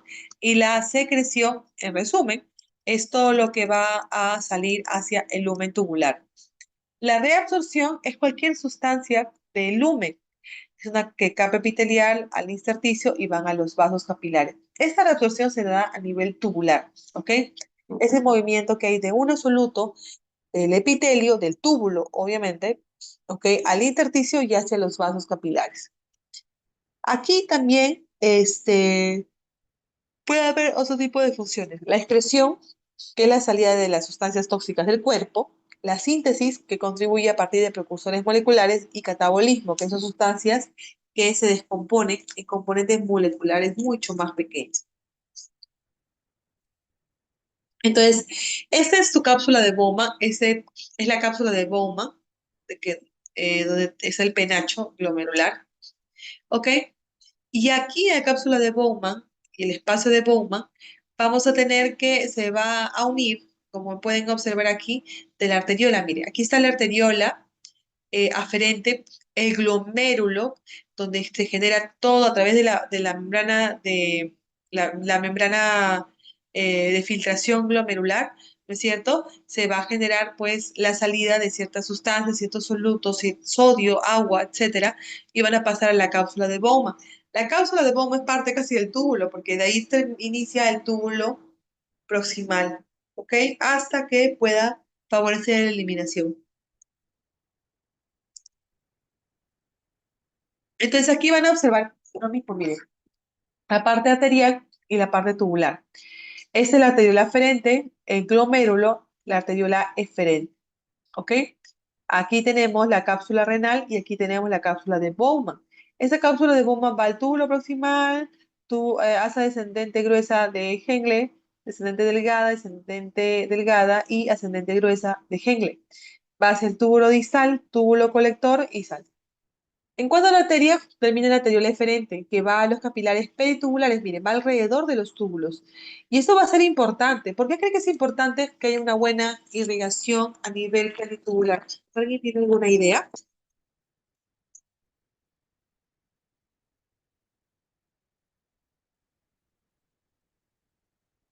¿Nadie? Para la absorción, Para la absorción, ya bien. ¿Quién más?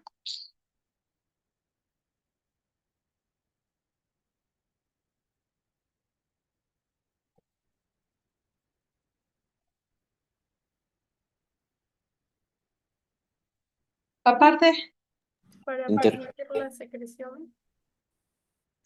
¿cómo? Para la secreción. Bueno, para la función tubular. Ajá, ¿alguien más tiene alguna idea?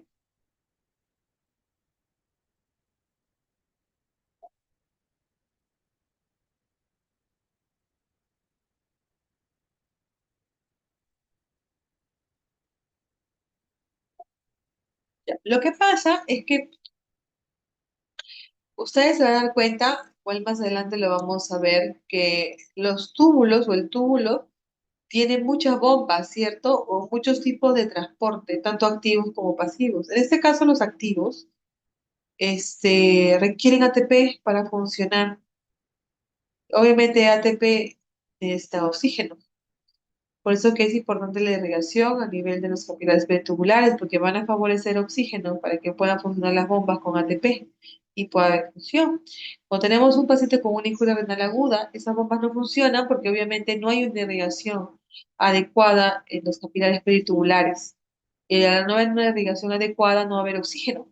Y si no hay oxígeno, no van a funcionar las bombas y entra en un paciente en un estado de insuficiencia renal. Es por eso que tú puedes encontrar presencia de alteración electrolítica, ácido base, básicamente porque se daña el túbulo, pero es un daño funcional. ¿Ok? Bien.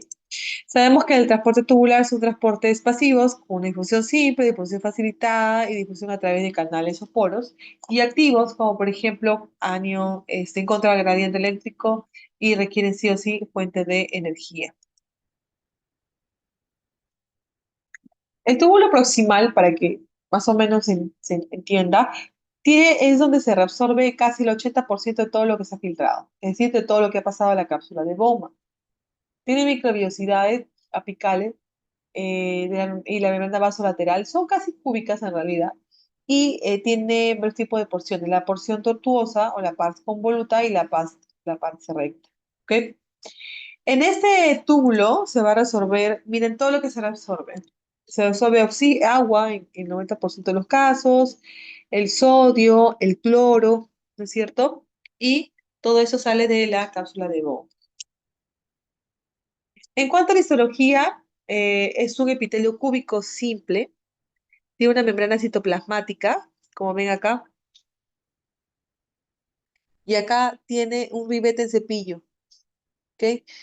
Más de 20 veces de la superficie apical, tiene una superficie lateral, que es lo que van a observar acá, que son numerosos pliegues también, y un complejo de interdigitación.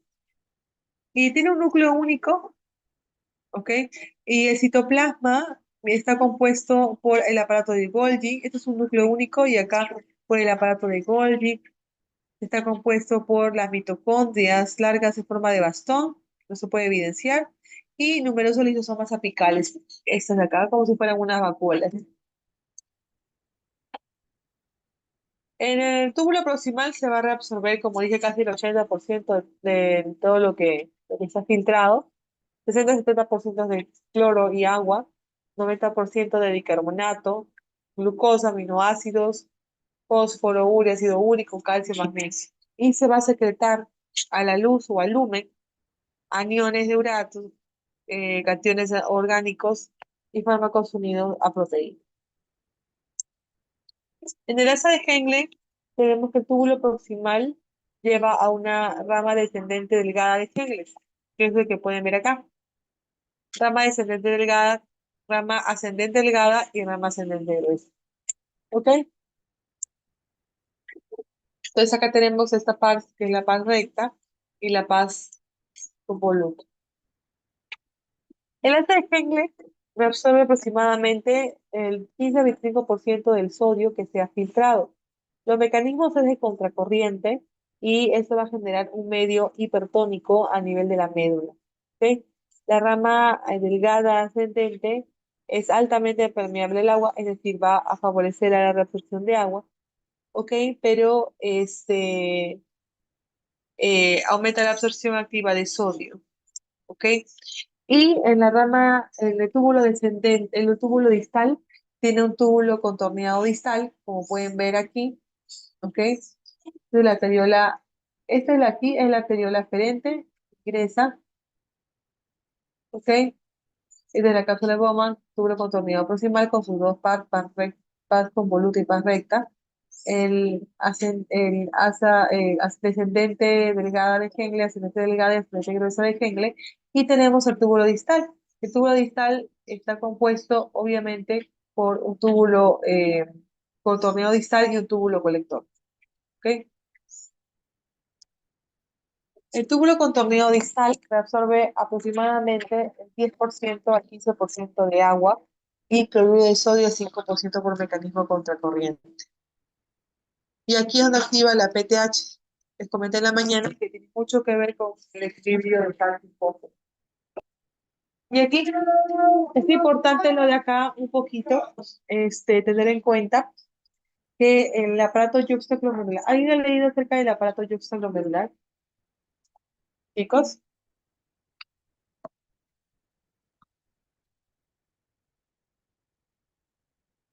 ¿alguien ha leído? Para la progresión de la renina. A ver, ¿cómo está compuesto el aparato yuxtaglomerular? A ver, ¿alguien que pueda responder?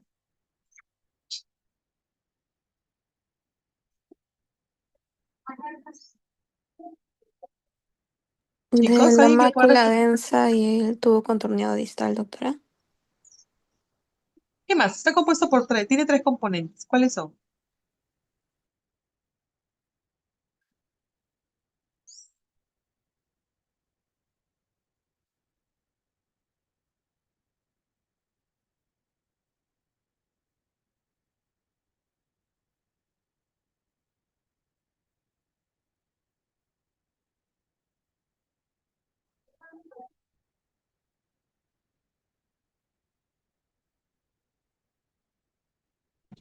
Por la mácula densa, las células yuxtaglomerulares y el mesangio. Ya. ¿Y qué más?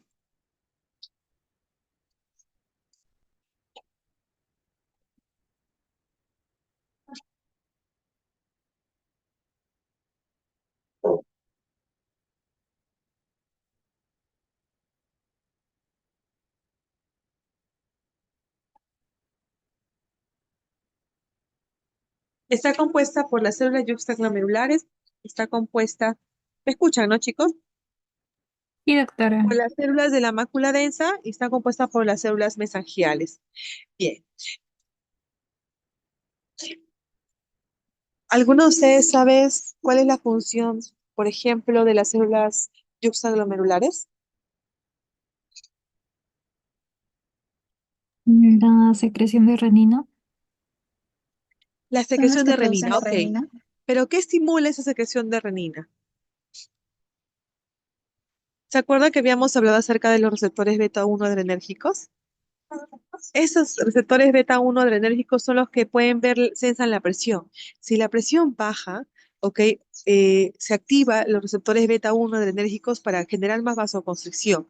Entonces, el primer estímulo para secretar la renina por las células yuxtaglomerulares, sabemos de qué es la activación del beta 1 adrenérgico. Segundo, ¿cuál es el segundo estímulo para eso?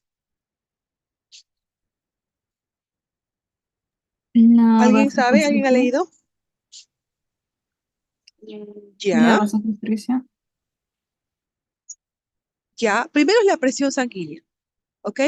La segunda es la activación de los receptores beta 1 adrenérgicos, ¿cierto? ¿Qué más?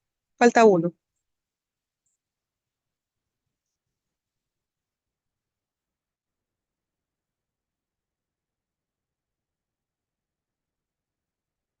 En cierta manera y en cierta forma, la variación del sodio, ¿ok? Y del cloro a nivel del túbulo contorneado distal, ¿ok?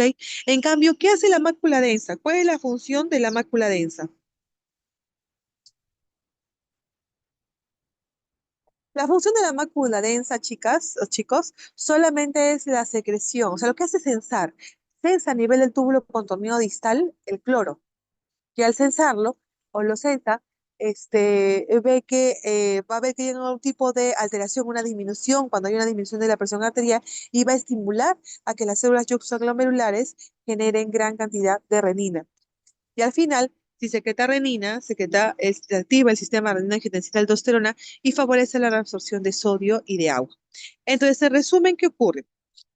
Cuando tú tienes, por ejemplo, un estado de hipovolemia, porque no sé, en ese momento te dio, pues, no sé, diarrea, ¿no? No consumiste agua y entraste en un estado de hipovolemia. Obviamente, no una hipovolemia como un sangrado, porque ahí sí se activaría. El feedback túbulo glomerular o esta aparato yuxtaglomerular actúa siempre, constantemente, en cualquier momento, ¿ok?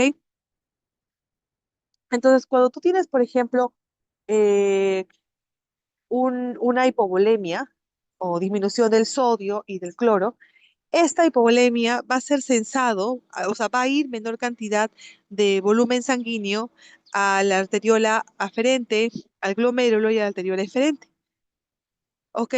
Y obviamente va a ir mayor cantidad de volumen de sodio y de cloro a nivel del túbulo contorneado proximal, túbulo contorneado distal, porque no va a haber poca filtración y túbulo contorneado distal. En el túbulo distal va a haber menos cantidad de cloro y de sodio que van a pasar por allí porque estás en un estado de hipovolemia, va a haber menos filtración.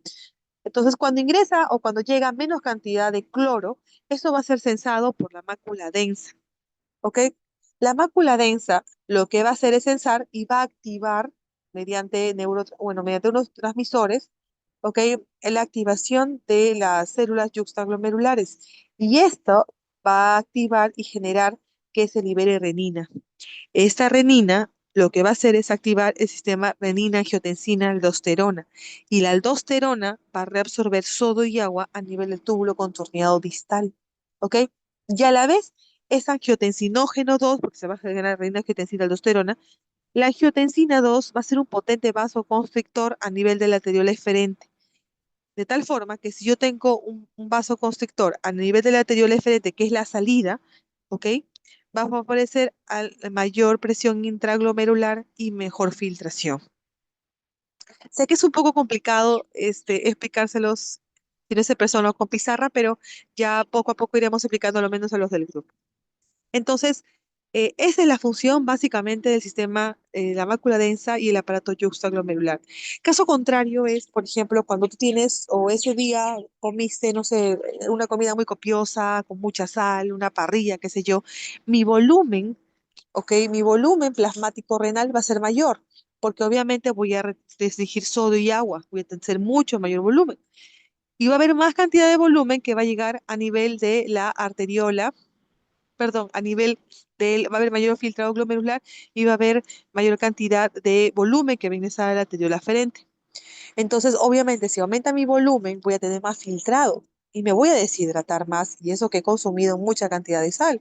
Entonces, ¿qué ocurre en esos casos? Se activa un mediador que se llama adenosina, que favorece a la vasoconstricción.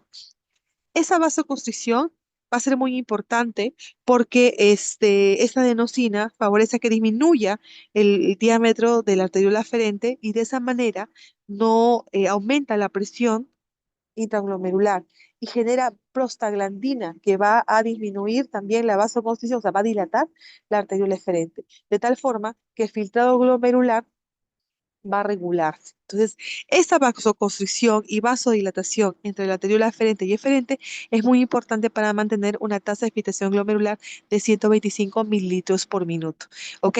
Eso siempre, o sea, no es estático, es dinámico, cambia cada momento, cada minuto que cambia y se modifica el volumen plasmático. ¿Ok?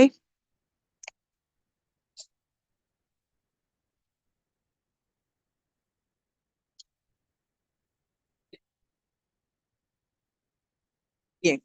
¿Hasta ahí alguna pregunta? No, doctora, todo claro.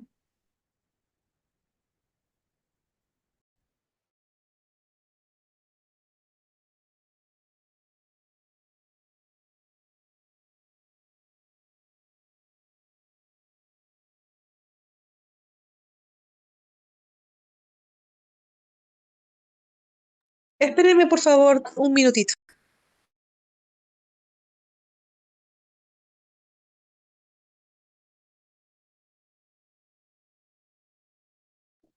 Ya.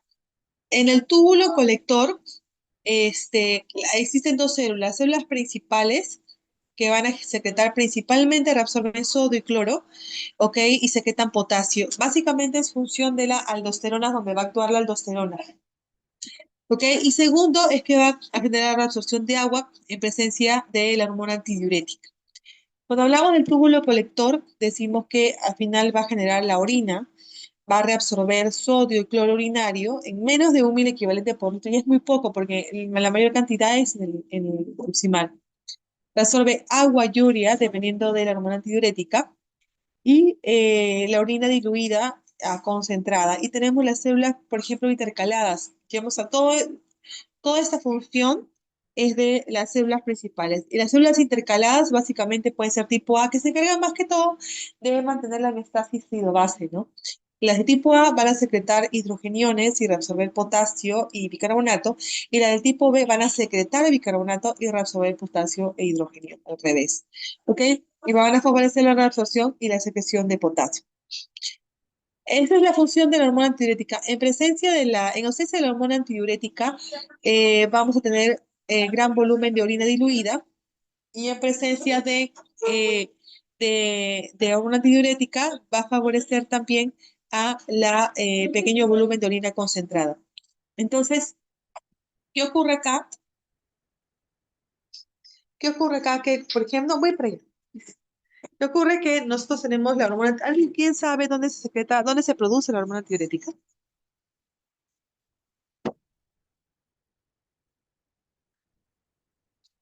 ¿Alguno de ustedes, chicos, sabe dónde se produce la hormona antidiurética? La hipófisis. En la adenohipófisis. ¿En la adenohipófisis? Neuro. ¿En el Neurohipófisis. hipotálamo? ¿En la, ajá, ¿dónde? ¿En ¿Alguien lo el dijo? hipotálamo? En el hipotálamo, ¿no es cierto? ¿Y dónde se almacena? En la hipófisis. Neurohipófisis.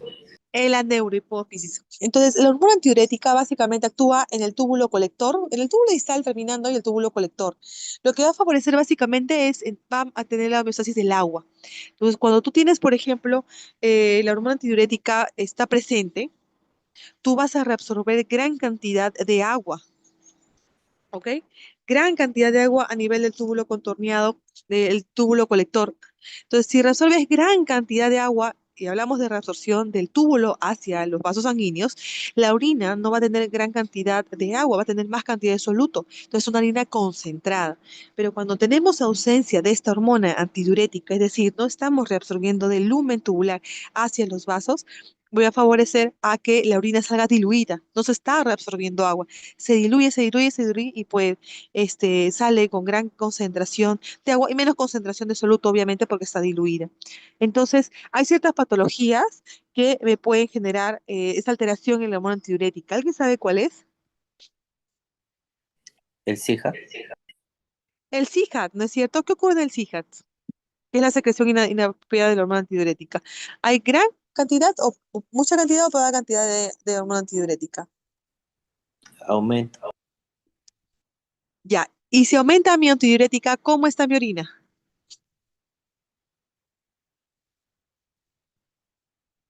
Concentrada. Está concentrada. ¿Qué otra patología saben ustedes que puede generar que se altera la hormona antidiurética? La diabetes insípida. La diabetes insípida, ¿cierto? ¿Qué ocurre allí? ¿Cómo está la hormona antidiurética en la diabetes insípida?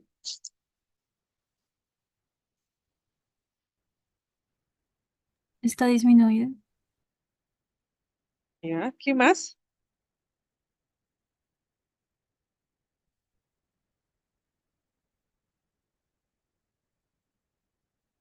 chicos? Es más concentrada la orina.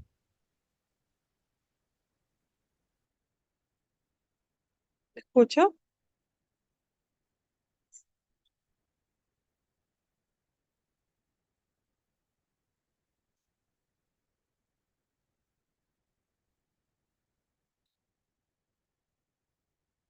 La hormona antidiurética, la diabetes insípida, está baja o ausente, ¿no es cierto?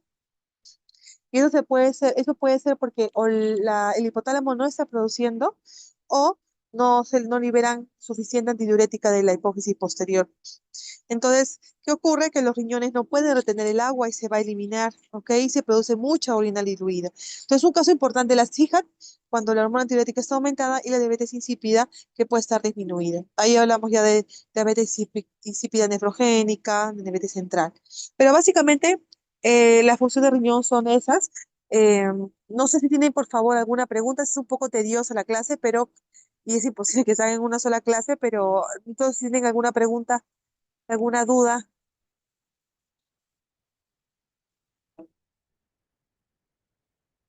No, que está para repasar solamente. Ok, igual de todas maneras, cada clase práctica que tengan siempre se va a poder reforzar el tema de acuerdo a la patología que veamos, ¿ok? Bien, chicos, si no hay ninguna pregunta, igual si tienen alguna pregunta, por favor, con el delegado me la hacen saber y me la escriben por WhatsApp. Yo en cualquier momento lo respondo, ¿ok? Sí, doctora, ¿podría compartir la PPT, por Sí, favor? sí, claro, claro. Ahora lo voy a compartir. Ya, muchas gracias, doctora.